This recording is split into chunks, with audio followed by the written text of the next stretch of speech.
This program is being brought to us by TFC, the Filipino channel. Pasyal, kainan, kahit anong kwentuhan. Basta may kasayahan, di namin kayo iiwan. Lahat pag-uusapan, sabay nating mararanasan. Ang tunay na pagsasama na dito nyo lang mararamdaman. Huwag malumbay, minsan lang tayo mabuhay. Makitambay kasama ating kaibigan. Pinoy Vibes World, walang negatibo. Pinoy Vibes World, happy lagi dito. Pinoy Vibes World, ika'y matutulungan. Pinoy Vibes World, tunay na kaibigan. Now let's proceed to Pinoy Vibes World Toronto. We have DJ Ryan Orlanda. Hi! Hi, good evening from Toronto, Canada. Hi, Hello. Jago. Hi, Ryan. Hi. Hi, Moy. Kuya Moy and Kuya OJ, the Sweet and Annie. Kinakabahan ako kasi talagang super pina-follow ko kayo. And I would like to commend Thank you. OJ and Sweet sa dun sa rap nila kasi this is my very first time na I felt the rap because my tears are going up dun sa sagutan ninyo kasi I'm also an actor and also a singer, so I know the technicalities na iba talaga. You guys are immortal sa OPM. I'm telling you guys, iba kapag The Company, lahat na sinabihan ko rito, guys, makakausap ko ang The Company mamaya, sabi nila, what? Gusto kong makasama, parang ganun. Kaya masishare natin ito, mapapanood nila to, and meron sila mga gustong i-share din na mga memories sa inyo because I'm from PhilHealth, so nag-perform kayo dun sa PhilHealth before, so nandun ako. And about the song Gitna, such a very nice song with a lot of pain, especially in the middle part. So the feeling of being alone can weigh heavily on an individual, diba? Yet for some people, it's way better to be alone. Some people will say it's relaxing or even spiritually rewarding. Ganun. So, ang question ko is, may I ask each one of you, if you were left in the middle, which path would you rather take and why? And why? So, number one, continue the journey alone. Number two, go back from the start. Or number three, stop until the water pull you down. I know because this is very emotional song. So I know you felt it. Ang mga singer, dinadama yan, yung mga song. So I know kung ano yung nararamdaman nyo. May history man sa inyo, pero it's up to you guys to answer my question. I want to know. Parang feeling Miss Universe ako. Yun! Let's start with Ate Sweet. Pero Ate Sweet talaga, pero si Annie. Oh, Sweet. Lang. So talaga. Yes. Ano kay Ate Annie, Ate Ryan, Kuya Moy, Kuya OJ, Ate Sweet, and Annie, sabi niya. Ganun ba yun? Oh. Sorry. Dawa. Toronto! Tinutugso pa lang. Nakakamiss Toronto. ng Canada. Hindi, Ate siya kasi medyo yung internet. Joke lang. Nagte-tense lang siya. Ako siguro, of course, I will move forward and continue. And learn from what happened. Kasi ako to it's always good to look back ka lang, that was then, and learn from that.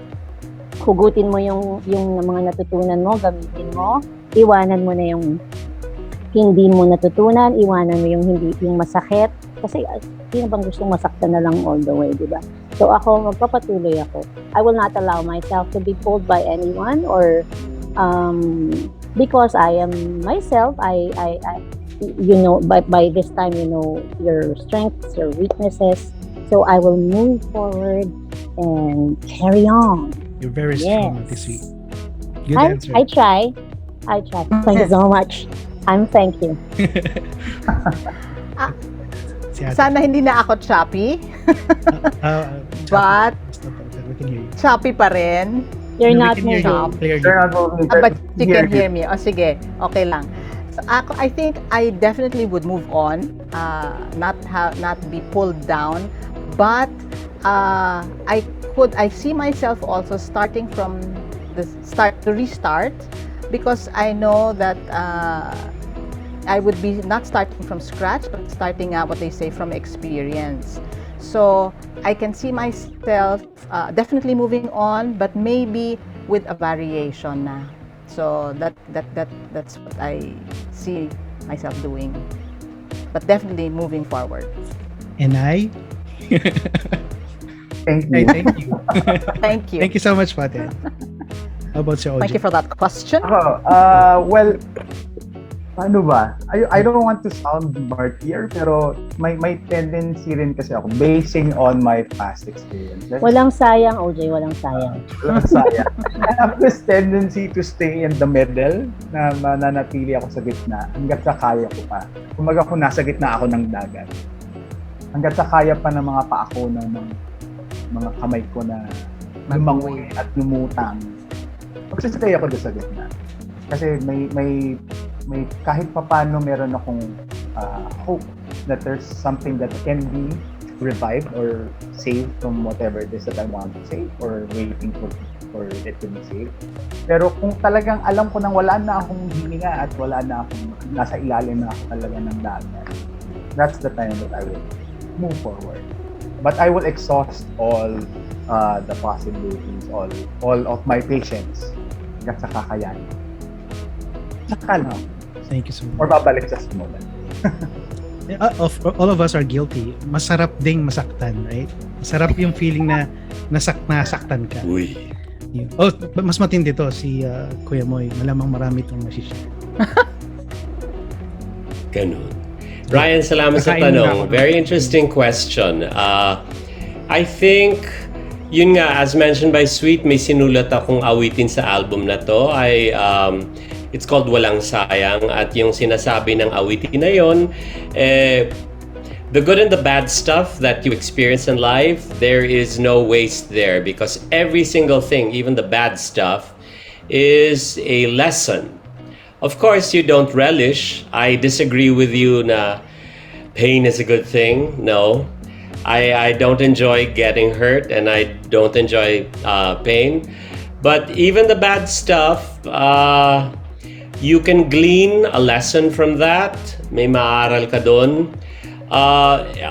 It's funny that you're asking that, Ryan, because I know, just in preparation for this MediaCon, iniisip ko what the company has survived to be here after 37 years in a very fickle and unforgiving industry. And there were times that I think weaker souls would have just thrown in the towel. When, example, you've worked so hard with former members and they've left. And that means you have to start from scratch again. You have to look for a new singing partner who you'll get along with on stage and off stage. And you have to train and teach that person every single song. So with me and Annie, that has happened many, many times within the 37 years. And I think weaker souls would just have thrown in the towel and said, it's not worth it to start from scratch. Also, parallel to that, I think that's what we all experienced during this pandemic. You have to find a way to pivot and to find your way when the whole planet stops and you can't do what you're supposed to do. Yun nga, walang sayang. You find a way to move forward. Not to say na it's going to be easy. Change is never easy and change is painful, no matter what. But I also agree with the saying, you have to adapt or die. Not literally. This also is related to the question of Debbie kanina. You have to adapt to how the music industry is, to the way the world is, the spirit of the times. You have to adapt. Otherwise, it's so easy to be deemed obsolete. So find a way to move forward and learn the lessons that life gives you. Thank you so much. Alam mo masyadong treasure ko to itong time na ito. Thank you so much TFC. Thank you so much DJ Jaiho and sa lahat ng ABS-CBN. Thank you so much. The company, more power to you, and Pinoy Vibes World Toronto. We always love you. So God bless. Salamat, Ryan. Maraming salamat kay DJ Hope to see you in Ryan from Toronto. Orlando. sa Pinoy Vibes World Toronto. Susunod na katanungan naman ay magmumula pa rin sa Pinoy Vibes World Toronto. We have JR Teodoro. Hi, JR. Parang JR wants to ask the company who inspired you guys to sing. Tama ba? To continue singing. Tama. Yes. Can the ladies take it first? Who inspired us to continue singing when the in the beginning and the very start, or Yes. well, okay, from the very start, I think what inspired me to sing was I guess because my mom said na umpisa pa lang I was humming, I was singing, I was carrying a tune all by myself without anybody prodding me. So I guess it was a gift that made me happy whenever I sang, and just for myself at that point, no. And then later, as I started singing, and then it became a professional boyfriend, now my husband, who helped me continue and keep doing what I do now, because it did come to a point when I realized na yung akala kong napakaganda kong boses ay hindi pala ganong perfect. It wasn't something that it needed a lot of fine tuning, which I did eventually, of course, through lessons, but it was a hard lesson that I learned na ang dami pang kailangan mangyari sa boses mo. And at that point, I had said, wag ko na ituloy. Kasi parang parang what for, no? It's not naman, hindi naman pala maganda. And he said, no, don't stop when you are down. Continue this because you love doing it. Work on the talent, work on the skill. And then when you're happy, then that's when you can quit. But don't quit when you're down. So he kept pushing me to just keep doing what I love doing because I loved it, and work on it na lang. Thank you po. Ako, anak ako ng musiko, so both my parents are musicians. So ever since mga siguro 2 years old talagang I started na raw singing. So and I love it. I mahiyain akong bata kahit hindi ka maniwala, no? So I was really a shy child, but when I sing, ang saya-saya ko daw. So I guess my parents really inspired me, and especially my papa. He was my first teacher, not just in singing, but he helped me nurture my ear training, my love for listening to any kind of music, and just singing every day. Also, I've always loved comedy. So comedy, singing talagang, and not really acting pa at the time, but really anything funny, and then my music. So maliit pa lang ako, my papa would really nurture that. So and then both my parents, of course, my papa passed on na, but I still have my mom, and she still sings. And siguro lalo na ngayon na wala na ang papa ko, na whenever I feel like nakakapagod na kasi I've been doing this for so long, parang minsan you have to stop for a while, like I don't like my voice, or sometimes I just have to stop. May times na ayoko na mag-perform, pero I would really remember my papa's encouragement all the time, because he's really my number one fan, as in number one talaga yan. He would really be there always, and I still feel him. He's been gone for I think 15 years already, so I still feel his prodding, don't stop, kasi gift mo yan. So that's why his photo is always in front of me. So when I feel I just see him. It's just my wedding day. So that's it. So I look at this and I continue. I carry on. There. Wow, that's awesome. How about si Kuya Moy and brother OJ? Sure. Your parents as well? Yeah. Hey, brother, JR.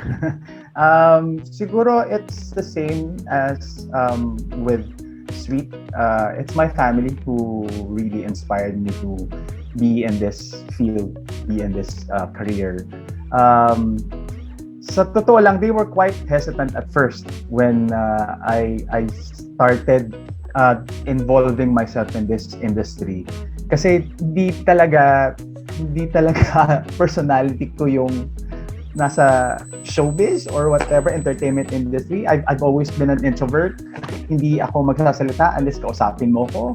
So it's like an essential part of being in this business. But at the same time, nakita rin kasi ng parents ko na I've always joined choirs. When there was an opportunity for me to sing, kahit na hirap ako dahil nga sa hiya ko, kukunin ko yung oportunidad pero hindi ko sasabihin sa kanila kasi nga nahihiya ako even with my family na ito yung mundo ko. I guess I was still hesitant with myself din na ito yung purpose ko. Pero sooner or later in my college years when I started really focusing on music, on singing, it was my nanay who told me na she was proud of me and she was happy for me kasi parang alam niya, nakikita niya na I found my purpose. I found my place here in the world. So whenever things would be medyo mahirap, medyo difficult for entertainers, especially these times ng pandemic, medyo mahirap talaga mag-earn, diba? It's our bread and butter.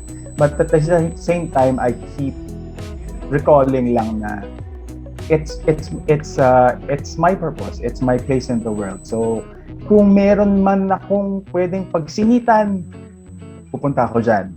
Kung meron man place dyan para sa akin, pupunta ako dyan. Kasi yung sinabi ng nanay ko, and I believe in myself that this is really my purpose. So that's what inspired me and what keeps me going, I guess. Yeah. Thank you for sharing. Yes. Okay. Kuya Moy. Yes, thank you, JR. Thanks for being with us this morning here in Manila. I'm sure early morning sa inyo. The person who really showed me the possibilities of a life in music was the brother of my mom. His name is Eugene Villaluz. He was a member of this very prominent show band in the 1970s in the Philippines called the New Minstrels. Eventually, after the New Minstrels, he became a solo artist and a record producer and was very successful at that. So early on, even as a child, I knew I wanted to do this. This specifically, harmony, singing, mixed harmony, men and women voices, because that's what the New Minstrels were doing. And I also, even in terms of imaging and visualization, I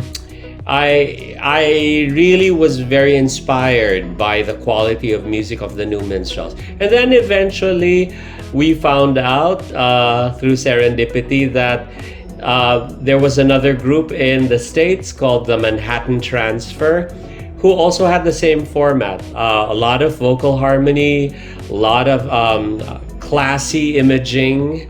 So basically it's my uncle, Eugene Villaluz. Sadly, he passed away in 2017, but he's always here inside of me. And every day I think of him and he's showing me the way. And I'm sure he's proud of what we've built with this group. He was a fan of the company.